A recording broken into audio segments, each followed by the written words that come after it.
Dad, he likes hot sauce, and I got him a collection of little hot sauces from around the world, and they all have these funny names to them. And then we were at some dinner with a fundraiser, and the priest was there. I'm like, "Oh, Father, could you please pass the slap your mama?"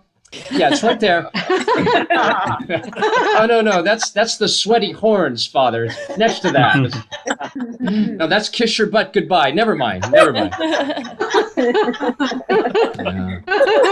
Well, it's great. I hope you're all staying safe and taking care of each other. I've been wearing my mask, and for all of you who, for all of my friends and family, I just want to say I'm sorry for my breath. I had no idea. I'll do better moving forward. It's good. I miss the old days when I thought it was everybody else. Not a lot to report on. Usually I'm out in the world and I have stories to bring back, and now I'm down to talking about the mail. Sometimes that's my big outing for the day, to the mailbox. Yeah, I keep getting these credit card offers in the mail, and they're all the same. It's like, you've been pre-approved for rejection. Congratulations. And I keep falling for it. I fill out the card and then I get it back, and it's always the same thing. Like, "Oh, yeah, see, you weren't the person we thought you were." Yeah, I am. It says right here on the envelope, "We think very highly of you, Jason Love, or current resident."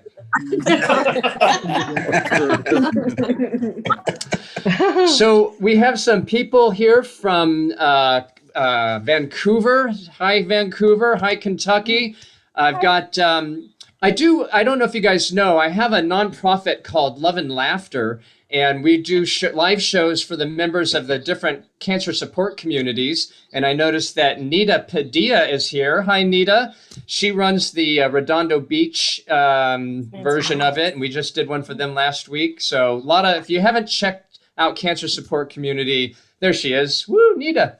Yeah, she's super cool. And my mom's here. My mom. Yay, Mom. She makes the whole thing complete. She deserves a Purple Heart raising this guy. I was so dramatic growing up. I used to hold my breath until I turned purple because she wouldn't let me go to the swap meet. I'm like willing to kill myself over this. And then my uncle would come over. He's like, "Oh, Jason, what's this? What's this?" "It's the world's smallest violin playing for you." Oh, yeah. Like,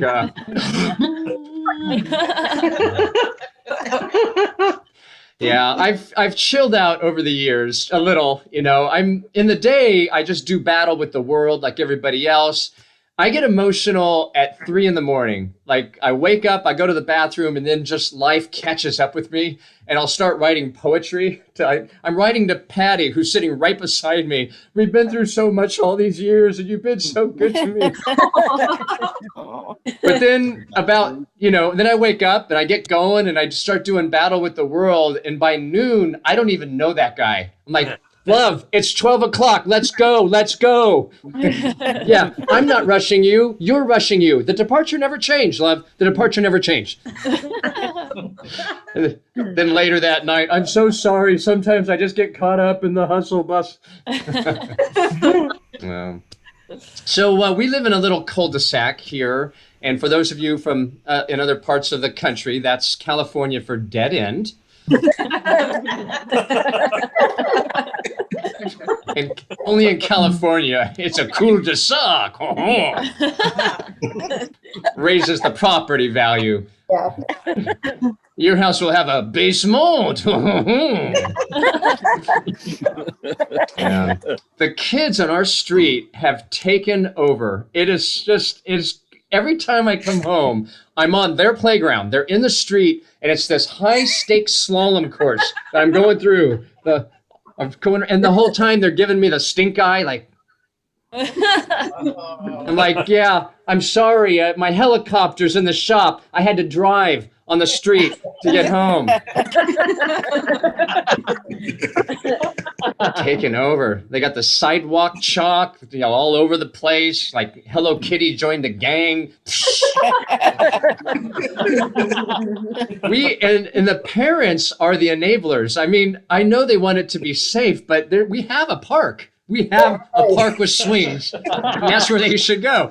But no, they put signs up that say speed limit 8 miles an hour. 8, not 10. 8. Government issue, I'm sure. And even when they wave to me, they're not really waving. They're really saying, slow down. Hi, how are you? Hi. I get it. Well, I might have covered this once before. I know we have a lot of new people here. The couple moved in next door. They have a dog.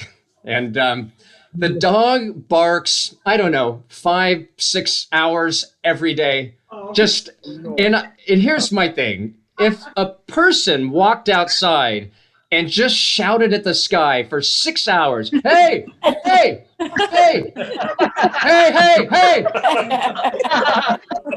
we'd send them away. We would turn them in. And I can't talk to the couple because they are not approachable. They argue out loud, and I know too much. Like, why don't you tell your little problems to Carla, huh? Slam. Hey, hey, hey. And I've tried everything that I can try. We have tried a dog whistle that goes off. We have tried treats. I threw a treat over, so I have lit a candle and prayed. I actually went on the internet and I looked up odors that repel dogs.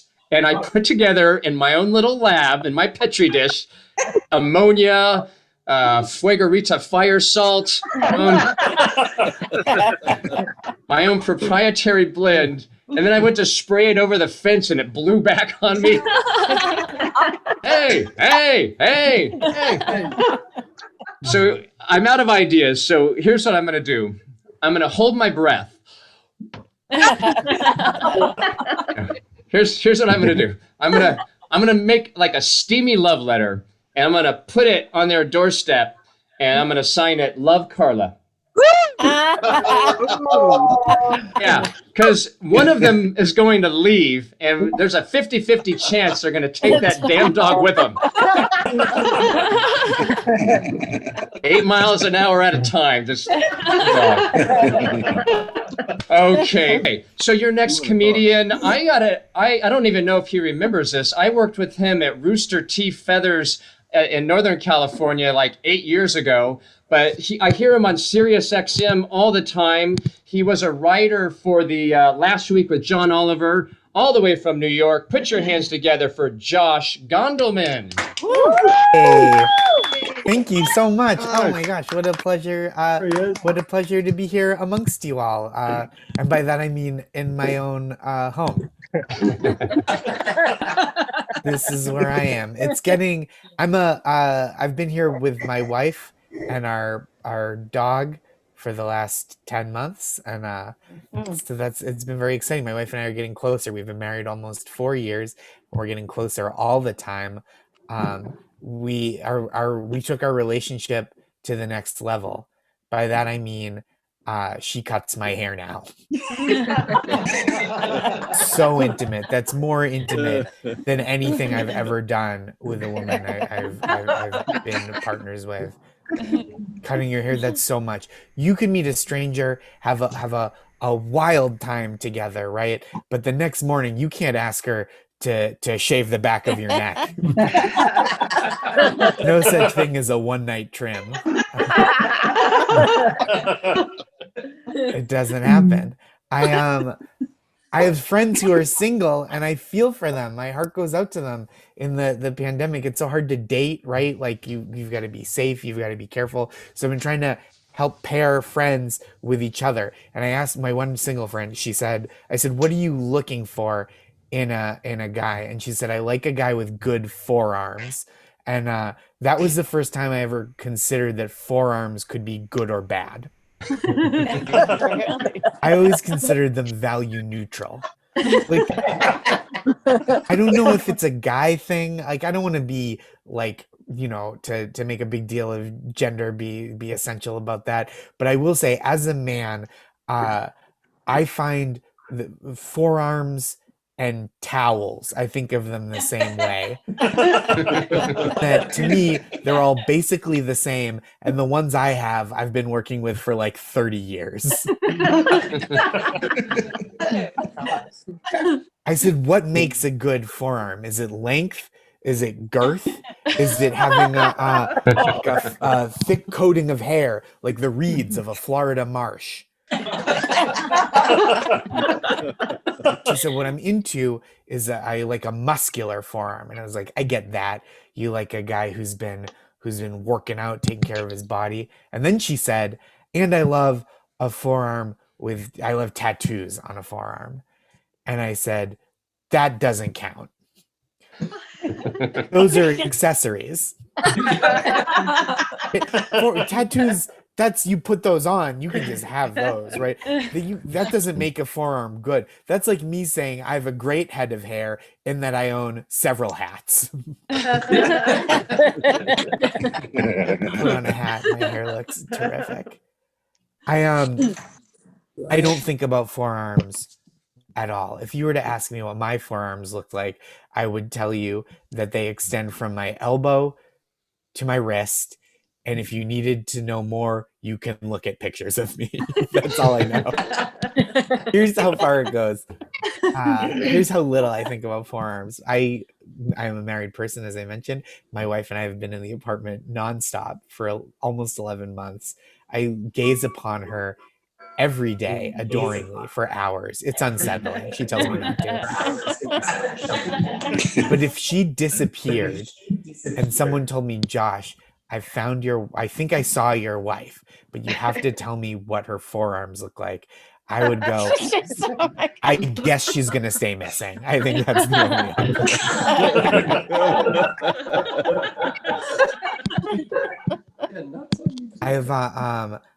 only I'm a pretty bald guy. People are teasing me in the chat. I do miss my barber. Even though my wife, I know sometimes this is I'll be very honest. I'm one of those that's just raw and uncut. So I'm going to tell you this right from the gut.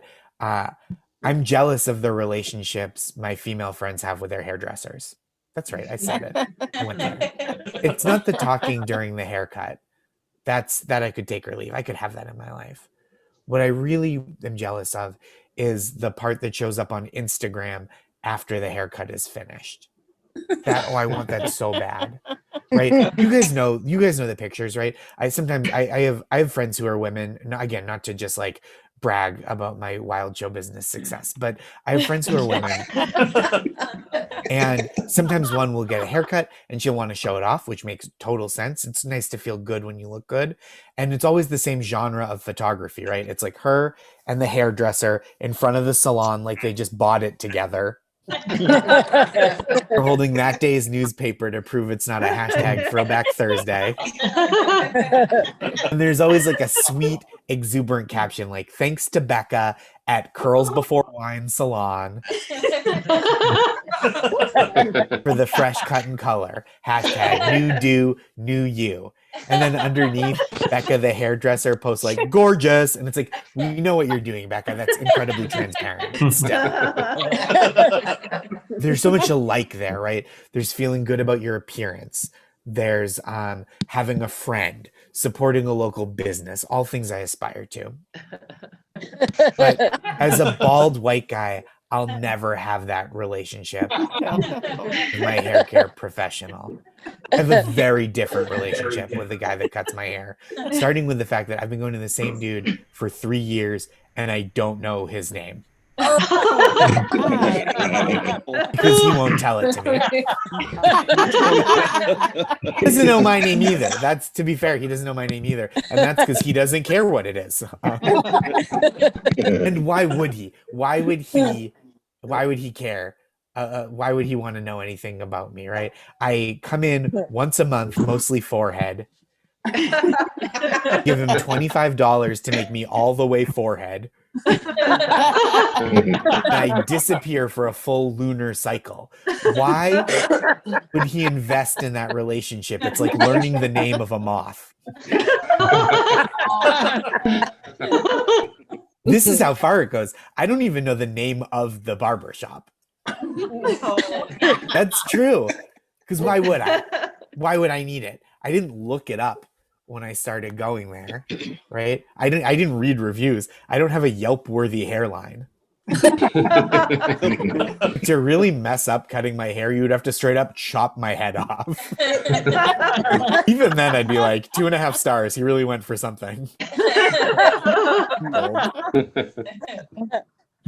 I didn't look up the name of the barbershop. Here's how I started going there. I was walking down the street in my neighborhood, feeling a little like tufty around the back and sides. And here's the thing about me. If I don't cut my hair for a while, I look like I'm about to invent time travel. It's a look I like to call business in the front, party in the back to the future. And I was feeling a little fluffy. I was like, I should get this taken care of. About 1.5 blocks away, I see the spinning barber pole. And I think to myself, I wonder if they take walk-ins. And I approach the store, I open the door, and a guy in the back looks me in the eyes and goes, "Yes, we do." It's like, well, you're my barber now, for sure. I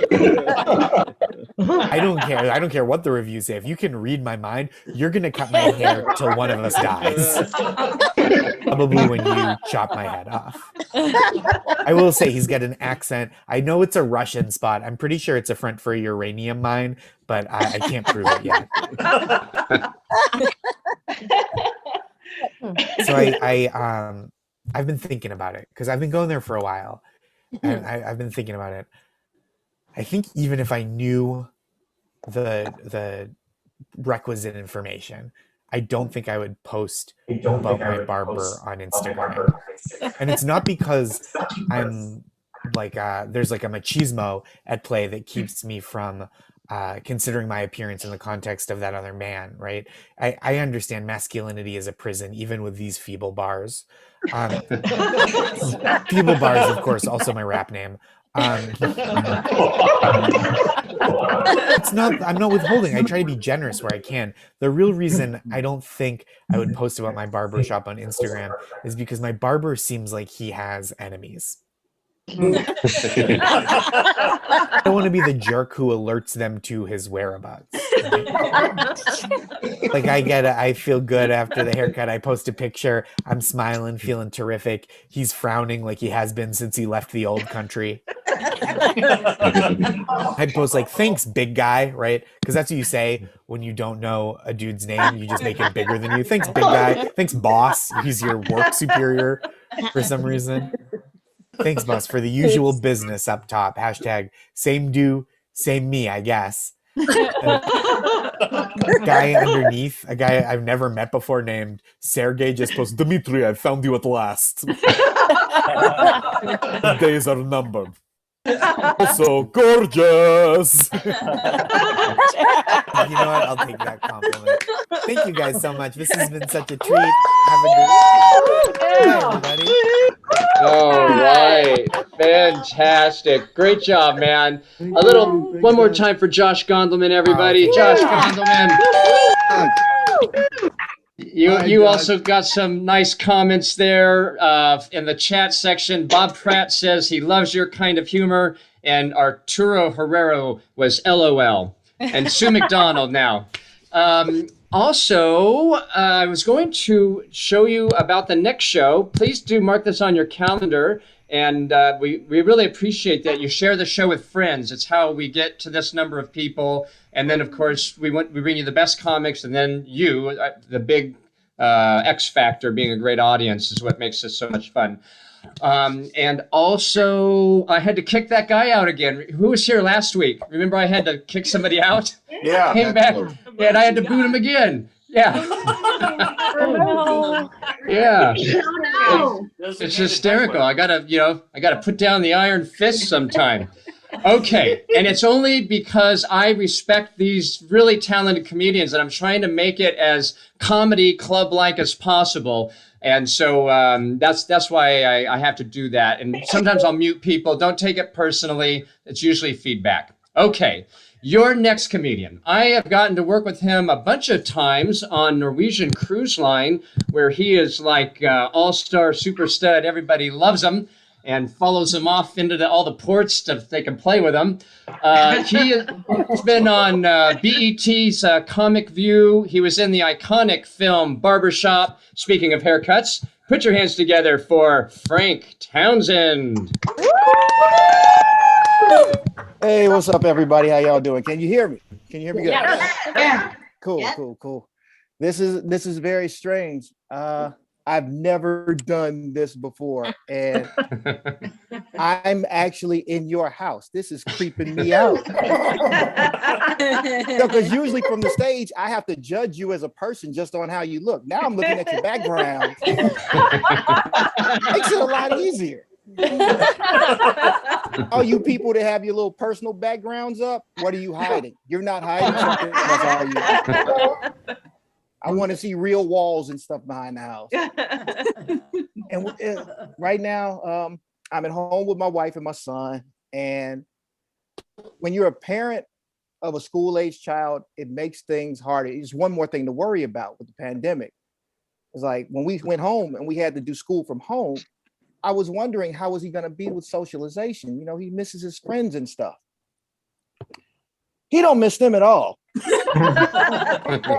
This kid has gotten to the point now where he don't even wear pants to school. I'm like, he's sitting at the computer. He's pretty much like you guys at home right now. I know a lot of you do not have on pants. Stand up and show us.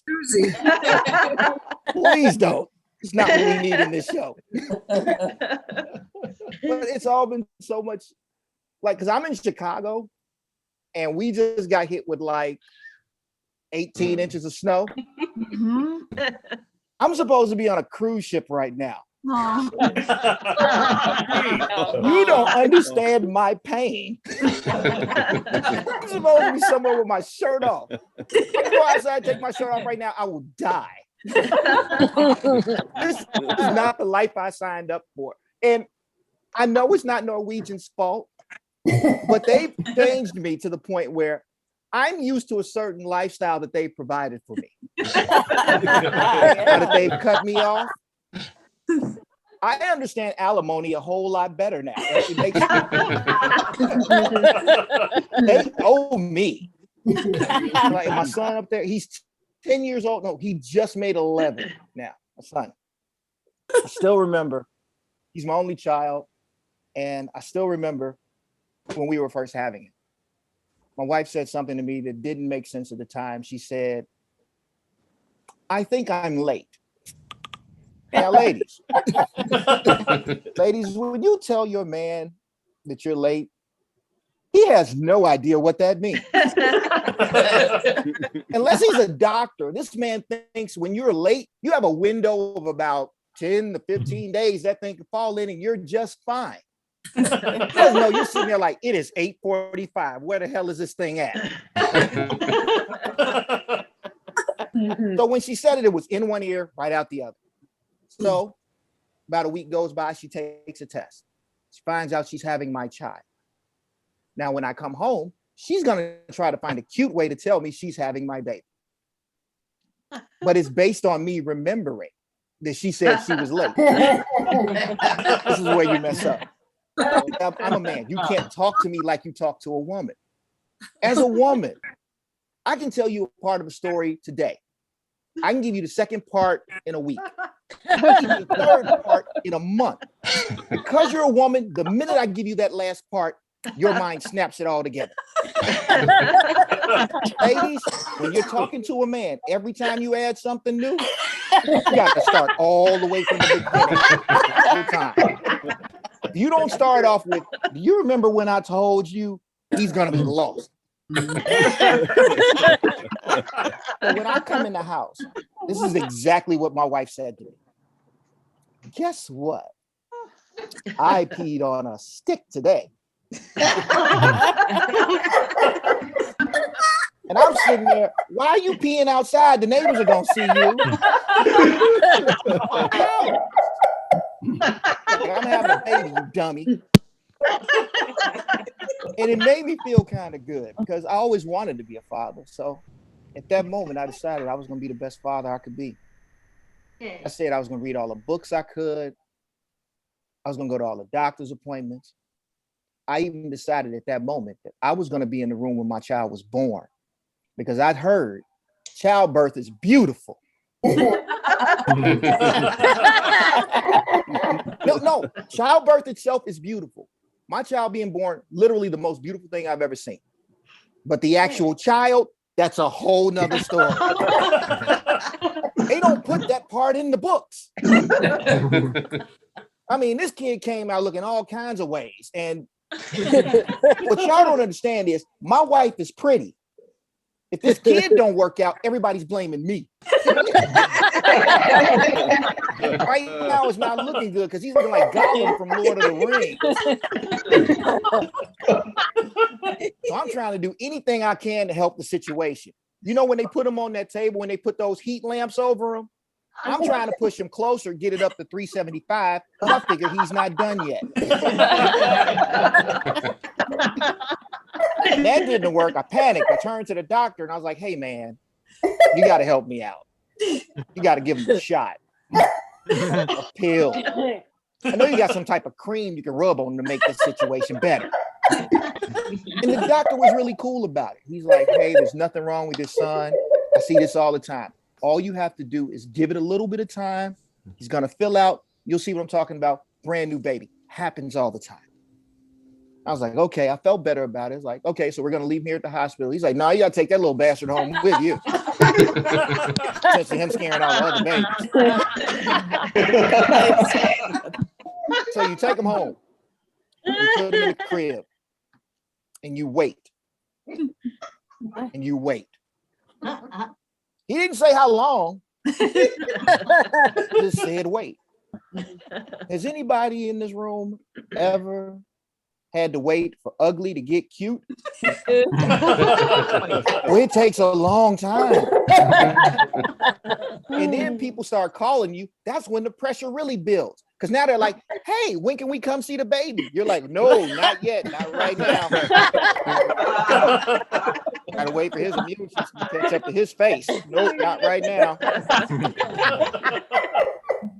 It took about 3.5 weeks. Just like the doctor said, baby filled out. Actually, you know, beautiful baby boy.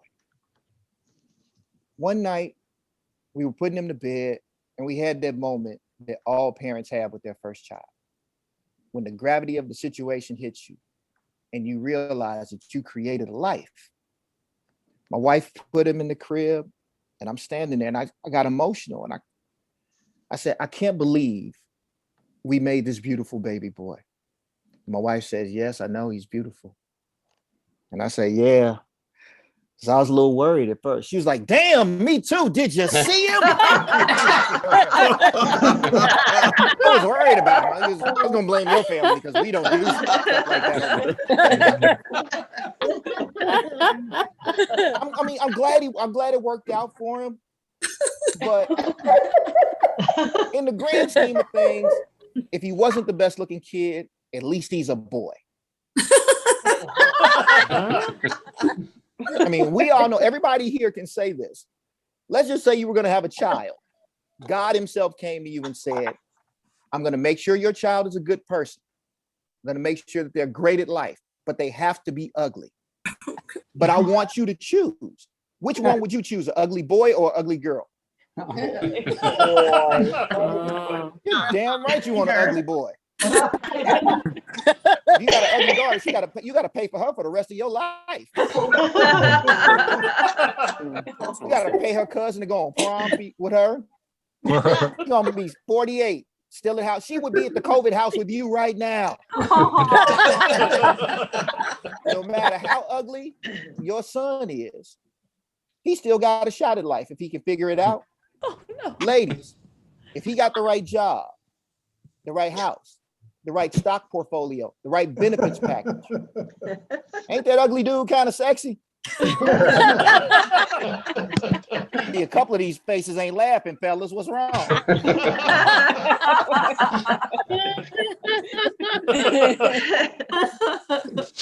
Let's be real. Dennis Rodman is one of the ugliest people we've ever seen in life. I will take 2 years out of Dennis Rodman's life. The 2 years he plays for the Bulls. First year, he made $9 million. Okay. Second year, he made $11 million. That's $20 million in 2 years. Ladies, make some noise if you will clap and hold Dennis's ugly hand and make him think he's cute. A lot of y'all are playing. I'll hold his hand if that's all he want to do for $20 million.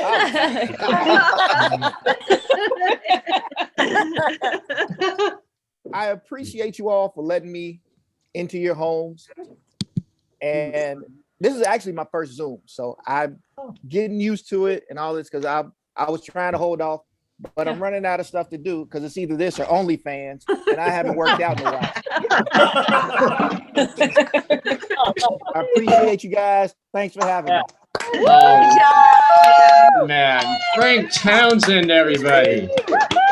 Yeah, Frank, you got to keep doing it, man. I know you. When I first asked Frank to do this 6 months ago, he said no, straight up. He doesn't do this kind of thing. And then I asked him 5 months ago, and then I asked him 4 months ago, and then finally he couldn't resist. So nicely done, man. You come across well on Zoom. Nicely done. I need Frank to Townsend. Hey. You got a lot of positive comments in the chat room. Check them out. Steve Rissman said you're invited to his COVID house anytime. The Rissmans are in the house. I love those people. Yeah. And then you got Laura Ham is watching from Chicago. She loved you. So Hey, you got Laura. another place there. And hey, while I've got you all, I forgot to do this on the last go around. There's the tip jar for those of you, if you're moved to do that, we do appreciate it. Also, Frank, Rachel Polson said her baby was 6 weeks premature and looked like an alien coming out. So They do not put that in the books. You need to know that.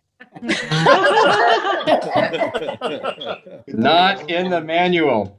Okay, I don't know how you let's would put keep that this. in the book. What's that, man? I don't even know how you would put that in the book. Just like, fair warning, your child's gonna be ugly. Fine print. Yeah, here's some examples of what they might look like. All right, man. Well, let's keep this thing rolling here. Your next comedian, we were very lucky to get him as well. In addition to being an accomplished stand-up comedian, he's got all kinds of acting chops. He played Mike Callahan on the show My Boys on TBS. He had a recurring role on How I Met Your Mother and on Will and Grace. He's a voice on Robot Chicken. Put your hands together for my friend Jamie Kaler. All right. Hey, buddy. Dude, awesome. Jamie. Do I sound okay? Is everybody? Yeah.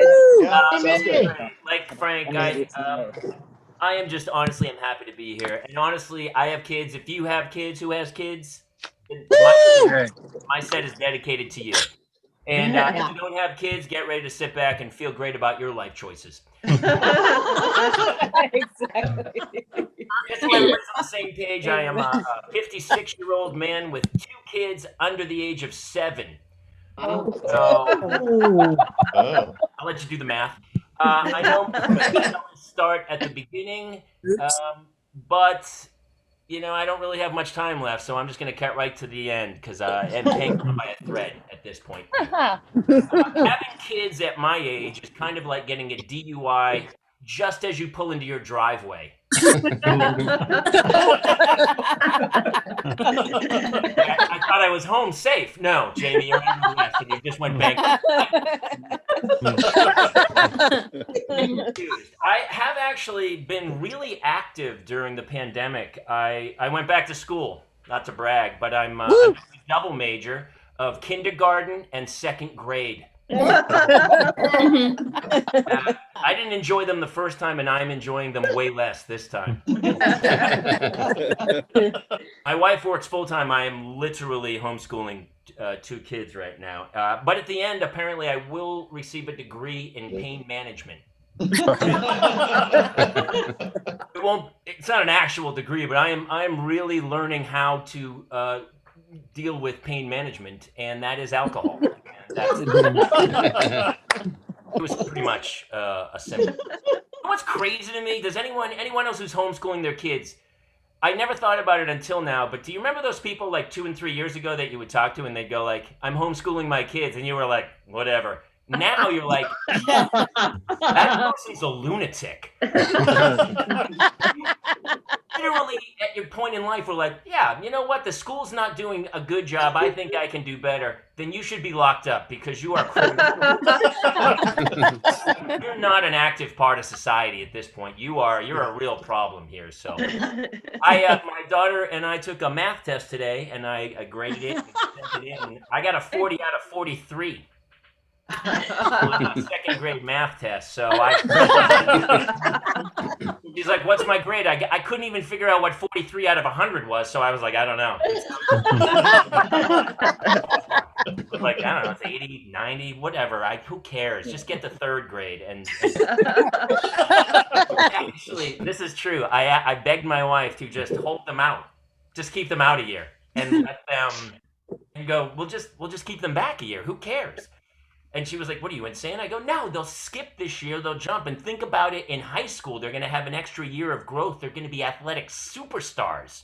And she was like, "That's not happening." And I was, so close. I'm always amazed when kids like you try to get out of school early. Like when you're in college, you're like that guy who's like, "Hey, I graduated in 3 years," and you're like, "Why? Where are you going?" You know what I mean? It's like, "Hey, let's hurry up and get to work." College is it. It's not going to get ever better. That was it. Now you're like, it's like going to Disneyland and going at noon, going, "I'm done. I got it. I'm out of here." Money to get in here. Like Lori Loughlin paid $500,000 and went to jail to get her kids into college. That's how great college is. And by the way, her punishment of going to jail, no. Her punishment should have been, you stay home and you homeschool that kid. Honestly, John Mulaney's my hero. All of a sudden, I was like, he had a cocaine addiction and went away to rehab for 8 months. I was like, I should have thought of that. I gotta get back into cocaine, apparently. One really quick, if my wife calls any of you tonight, and she will, this show went till like 3 o'clock in the morning.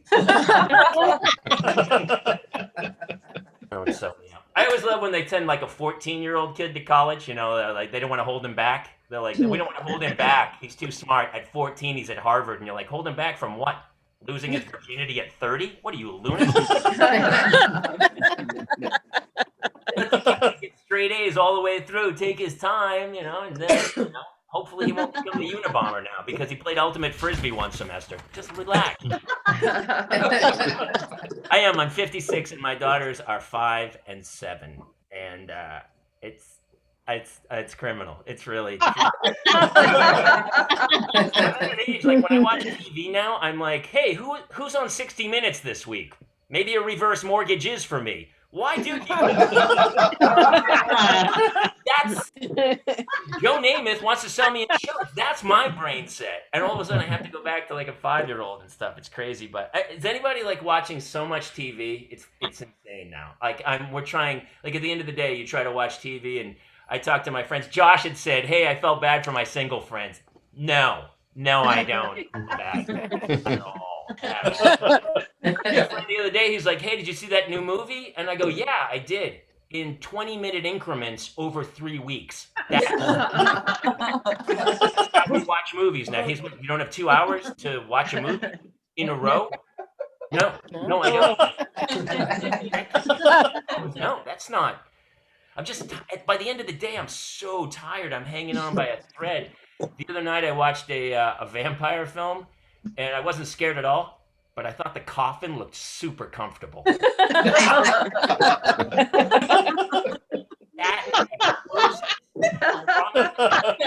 stuff in a refrigerator and like a TV in it, and Costco has them, so I'm saving up. So we'll see how.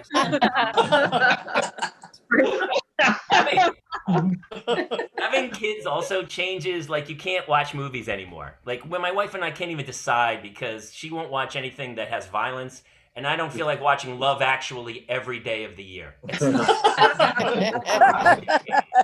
got it. Devil Wears Prada. I got it. So we have trouble watching stuff because nowadays I can't watch anything where a child is injured. The parents, right?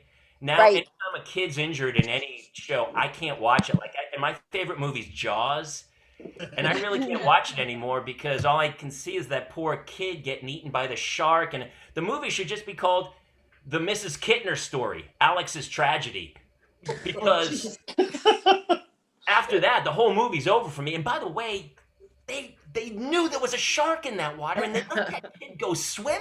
Oh, Murray. Honestly, I don't even know why people travel anymore. There's a travel channel. I went to Greece 2 nights ago. 30 minutes in and out, flew over the Acropolis, sipped some ouzo. Pretty great. I really enjoyed it. My wife had her appendix out during the pandemic, which is just perfect timing. We've always had perfect timing in this family.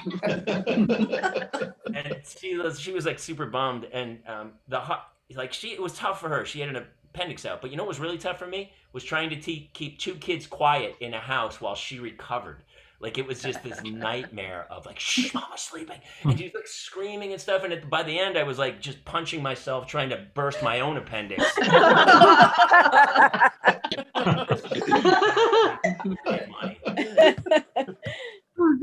But here's what's really crazy. So my little girl was talking to the next door neighbor, the 5-year-old, and was trying to explain it to the girl. And she goes, "Oh, my mom had surgery." And she goes, "What happened to her?" And she goes, "She had her independence removed." I was like, at first I was like, no, it was.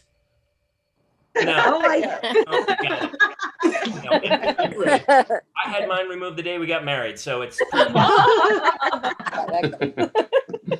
common procedure.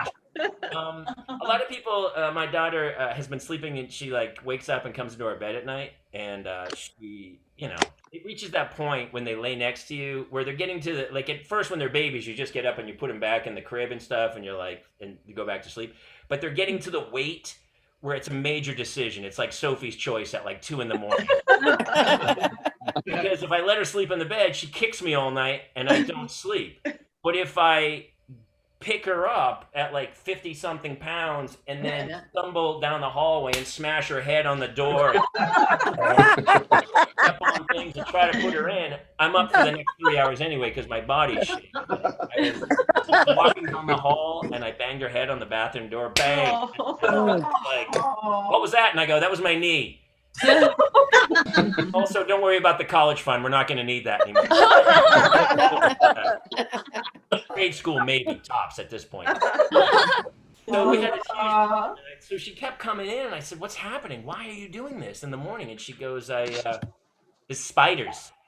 There's spiders in my bed." And I was like, "There's no spiders in your bed." She goes, "There's spiders in my bed." And I go, "You're having a dream. There's spiders in your bed." And so the next night, I went to put her to bed. And I showed her bed, and I go, "See, no spiders. But I will tell you, there's tons of spiders on the floor." Oh. Really? And she goes, "What?" And I go, "The only place you're truly safe is in your bed."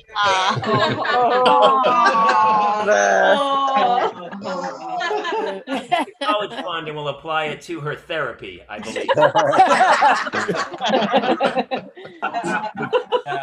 If you're wondering where time goes on a daily basis, my daughter couldn't find her headphones ever.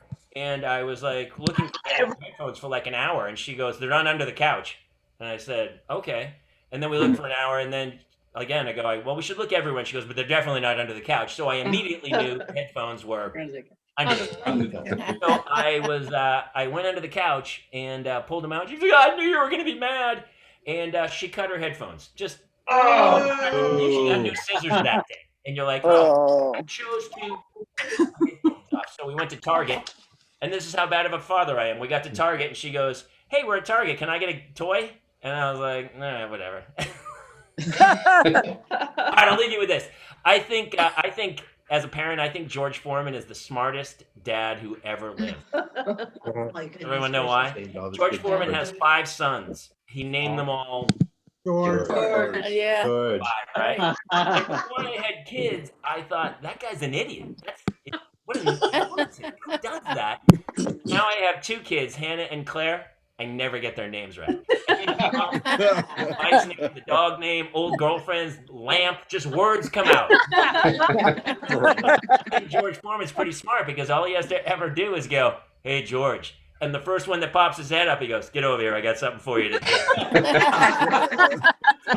One step further, because he gives them the same name as himself, which is brilliant because anytime his wife goes, hey, George, all he has to do is go, I thought you were talking to the kids. Awesome. Jason, thank you so much for having me. This is my last May. Last May. Yeah. You guys warmed my heart. Jamie. Done, man. Nicely done. And you're getting a lot of love in the chat section. Tammy Carson loves your delivery. Dave Smith really likes you. David Lee liked your reverse mortgage joke, by the way, Jamie. Tony, our own Tony Fuegarita, liked your comfortable coffin joke. And you got my mom's highest rating. Wow, too funny. That's as good as it. That's her highest rating, Jamie. This might be my last show of all time. I might retire on that one. You could, man. You could. Okay. Well, we have one more comedian here, and she is a very special comedian. We're lucky to have her. And before I forget, Tony was good enough to put in the chat section the tip stuff. So I try not to hit it too much, but it also does help me produce the show and get you the great comics you've already seen. And then for your final comedian, she has been on all the late shows. So Colbert, James Corden. She's been on Inside Amy Schumer. She's written on Late Night with Seth Meyers and Totally Biased with Kamau Bell. She had her own half-hour Netflix special. She was named one of the 50 funniest people by Rolling Stone magazine. Put your hands together for the very funny Aparna Nancherla. Woo! Thank you so much. Oh, happy to be here. Happy to be here. Keep it going for Jason and all the comedians as well. Jamie and Frank and Josh and Holly. Oh, what a treat to be here. I was admiring everyone's Zoom backgrounds. I'm not going to lie. Josh had some tasteful art up, and I was admiring Frank's leather couch. Jamie was in space, perhaps, but I just want you guys to enjoy my sensual beige blinds. Just coming. Kind of the energy that I'm setting up for you. But I do want to say this. Before I did comedy full time, I used to work a lot of office jobs. And because of that, occasionally, just to pay homage to my soulless corporate heritage, I do like to craft the occasional PowerPoint from time to time. It is one of the only skills on my resume that is not a lie. I can make a PowerPoint. So without further ado, I would just like to transition to that. I'm just going to share my screen real quick. The only thing we're allowed to share these days. Am I right, lady? Okay, so this is just a little something I've been jamming on. Just kidding. I would never say jamming on. What do I look like? A dad with a goatee? Don't answer that. This is just something called How Has Been the Quar So Far? I don't know about you guys. I have been in quarantine for the last, I don't want to put an exact number on it, but I would say roughly 3 centuries now. And I don't know. I have to say there's just been so much personal growth and learning happening over here. I just cannot believe it. For example, I now know how to wash the same dish 700 times in one day. I didn't know how to do that before. The last time I usually just smash it against the ground and then lie down in the pieces, think about my choices. I did want to find a photo to kind of convey that mood. And, you know, the internet is just a treasure trove of stock images. So I did find this one. I thought that captured the right idea.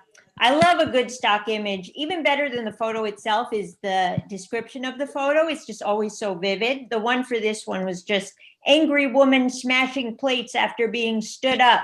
It really just tells a full backstory there. But also, it made me laugh because remember when being stood up was a bad thing?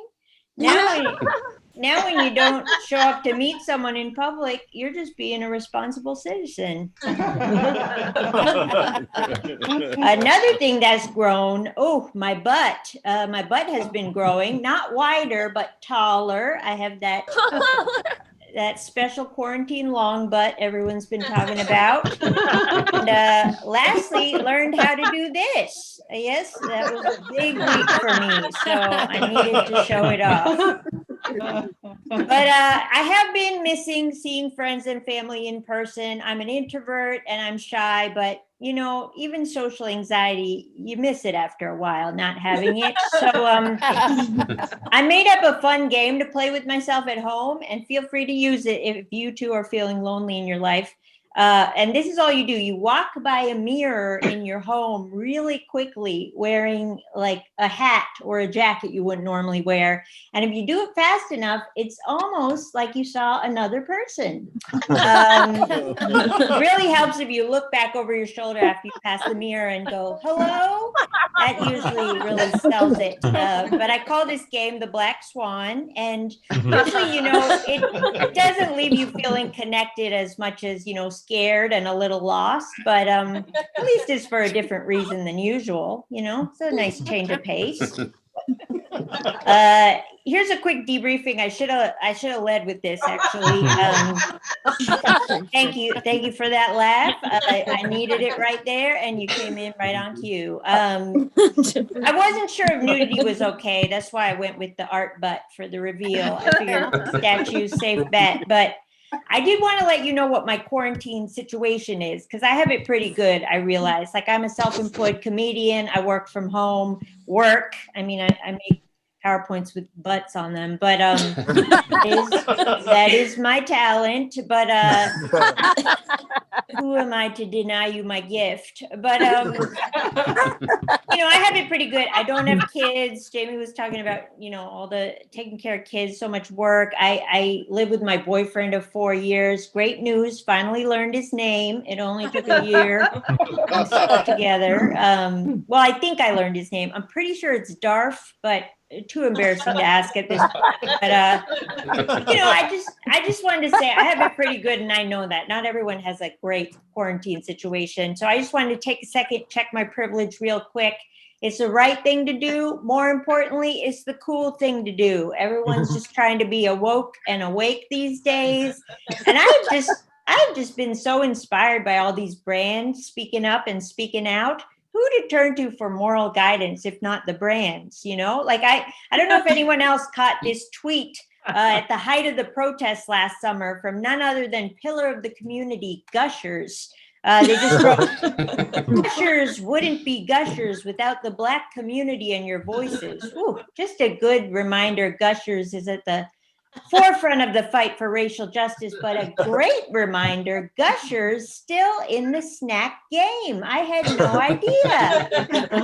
idea they were still around, still gushing. And then they went ahead and wrote, we're working with Fruit by the Foot on creating space to amplify that. Just teasing some sort of hot collaboration with Fruit by the Foot. Didn't realize Fruit by the Foot was still around, but you know what? I guess it's 1992, which is entirely possible, because like everything and everyone this past year, time has been #canceled. That's right. Time is no longer a thing. It's rude that I'm even talking about it. It could be yesterday, it could be tomorrow, it could be never, who knows? But just to make it easier for myself, I took all the numbers off the clocks in my home. This is what my clocks look like right now. It just felt rude to keep them up there. But I just wanted to take you guys through a typical day of life in quarantine for me, see if you relate to it at all. So here we go. I start by opening 1 to 2 eyes. I usually, I only do 2 if I'm feeling really jazzed for the day. So it's usually just going to be the 1. Then I'll just go ahead, throw on a full face of makeup. And this is regardless of whether I'm going to see anyone else that day. And my boyfriend doesn't count because he already knows that without makeup on, I just have no discernible facial features. And it's just like a corn husk doll under here. But I just find that for me, just like a little mascara on my cheeks or a little lipstick over the eye, it just makes me feel like my best self. Or sometimes I might just do full juggalo face. I like to keep myself guessing. After that, I'll usually have a snack. This could be anything from scrambled eggs to just like a modest tub of pizza, depending on the mood. Then I'll start something. You're like, oh, like an email or a project. No, usually like a fight with my boyfriend. Turns out when you never don't see someone, there's an endless variety to choose from. But one of our classics is it's not what you said, it's how you said it. So it's not what you said, it's your tone.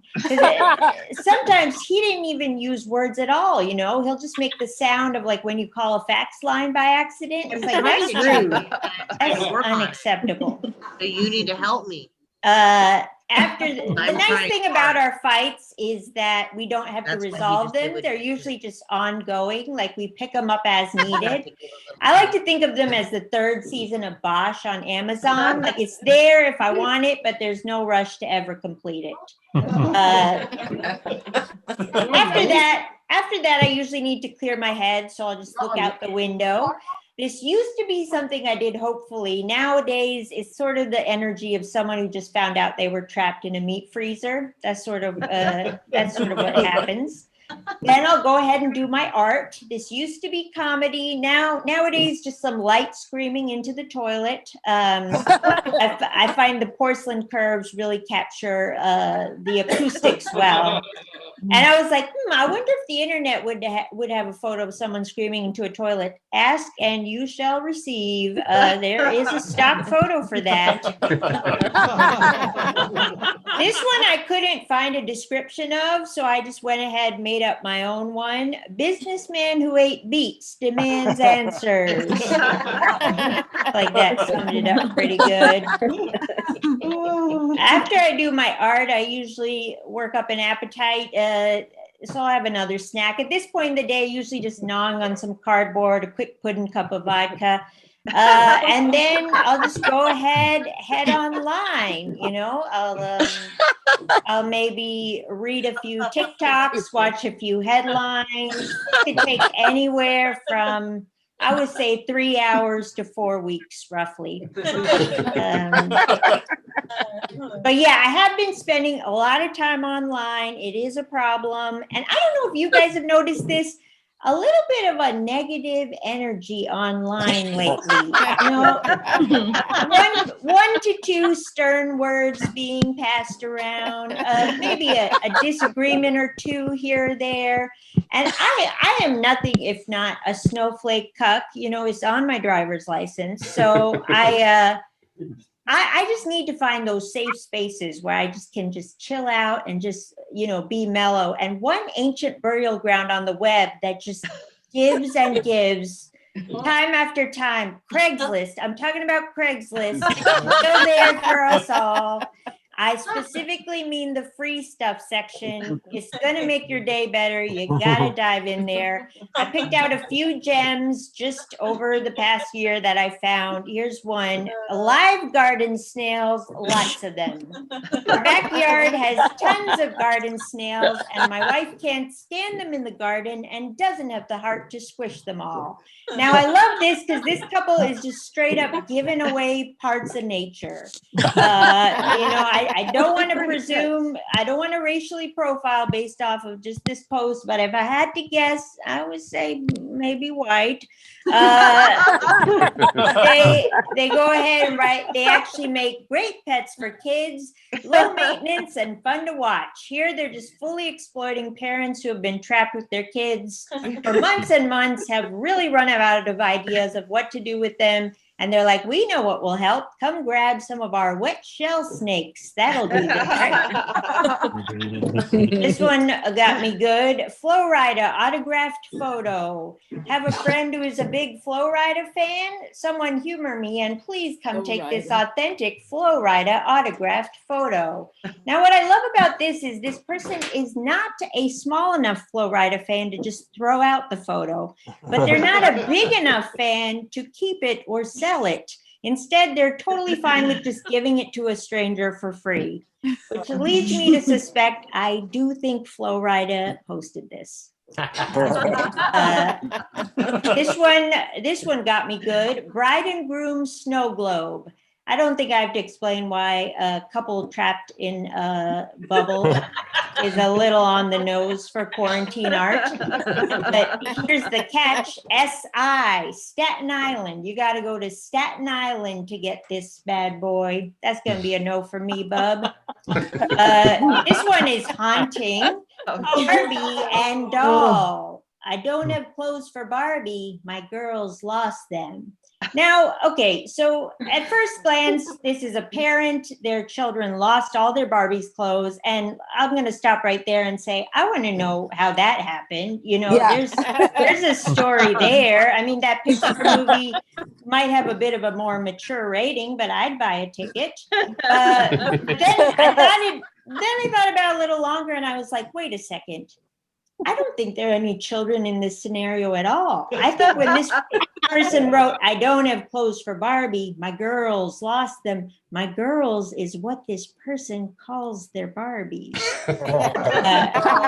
Because nothing screams 2021 to me like a grown person being like, please come pick up my new dolls, no questions asked. It feels like pretty much where we're all mentally at after a year of not seeing anyone we know or love. And then this one, it's not really funny. It's more just poetry. So I had to share it. Lamb chop dog toy. First of all, just the way it's held, like art, is beautiful to me. But then the post itself is just pure poetry. It's truly channeling every emotion. Here, I'll just read it. I'm not sure this has ever been used by a dog, TBH. I don't even have a dog. I have a cat, but he's not interested in this at all. I just thought it was cute and soft. Now I realize it's silly to have a dog toy just for the look of it. Oh gosh. Pick up ASAP. I mean, just a full spiral in this post, and I'm here for it. And then the last thing, you know, the economy has been it's been in the dumps lately, but capitalism holding on strong with its bony grip. And one way I know this, mask fashion has really taken off. You know, I just keep seeing all these ads online of models wearing masks.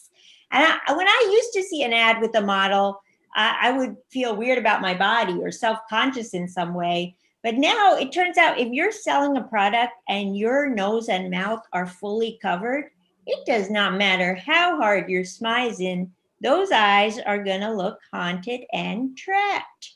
And that feels like a little gift from the universe to me and now to you. And that's going to be it for me. Thank you guys so much. Thanks for watching my PowerPoint. Thanks, Jason. Nicely done. Aparna Nancherla. Let her hear it, everybody. Yeah. Yeah, she was awesome.